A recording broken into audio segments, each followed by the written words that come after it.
Je vous ai jamais raconté l'histoire de Moumoun. Et en fait, je me dis que faudrait parce que tout est parti d'elle. À la base, à l'assaut, on faisait pas les chats. D'ailleurs, je dois même vous avouer qu'à la base, je suis pas très chat. Ma voisine est décédée et elle avait une vingtaine de chats. Évidemment, tous non castrés, non identifiés. Voilà, dans des états pas possibles. Donc, elle est décédée. Les chats étaient là. Et donc, on m'a demandé de filer un coup de main. Comme c'était dans ma rue, je dis ok. Je dis bon, par contre, je vous préviens, moi, j'en prends pas, je fais pas les chats. Vous sentez le truc arriver.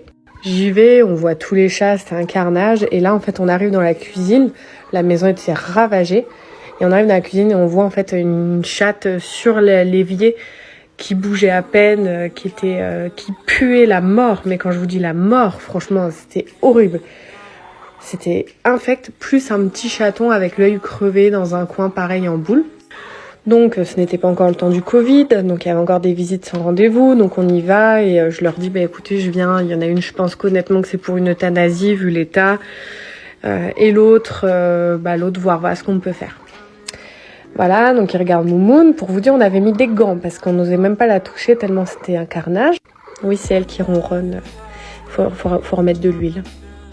Au final, le vétérinaire a été super, il m'a dit non, vous inquiétez pas, il n'y a pas besoin de l'euthanasier. Elle était tellement dans un état horrible que moi je voyais, enfin pour moi, elle aurait jamais pu s'en remettre. Vous voyez comme quoi, hein. Pour ma défense, les chats c'était pas mon truc à la base. Hein. C'était il y a plus de 2 ans maintenant. Et donc du coup, voilà, elle est venue à la maison, elle puait, mais c'était un truc de ouf. Vous pouvez même pas imaginer à quel point elle puait. En fait, au final, elle a atteint du calicivirus, c'est une forme de coryza. Elle faisait sans arrêt des abcès dans la bouche, donc elle s'arrêtait de manger. Elle perdait beaucoup de poids. Donc on lui a fait retirer toutes ses dents, parce que c'est un des traitements, une des choses qui aide en fait le calicivirus. Donc effectivement, à partir de là, elle a plus jamais fait de gingivite. Voilà. Et quelques mois après, elle a commencé à maigrir, ne plus pouvoir manger, ne plus pouvoir boire, et elle arrivait quasiment plus à respirer. Après m'avoir fait tourner en bourrique, j'ai été 5 fois chez le vétérinaire où on me proposait que l'euthanasie.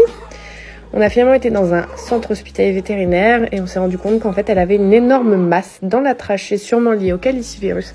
Il ne restait plus qu'1 millimètre dans sa trachée. Elle était littéralement en train de s'asphyxier.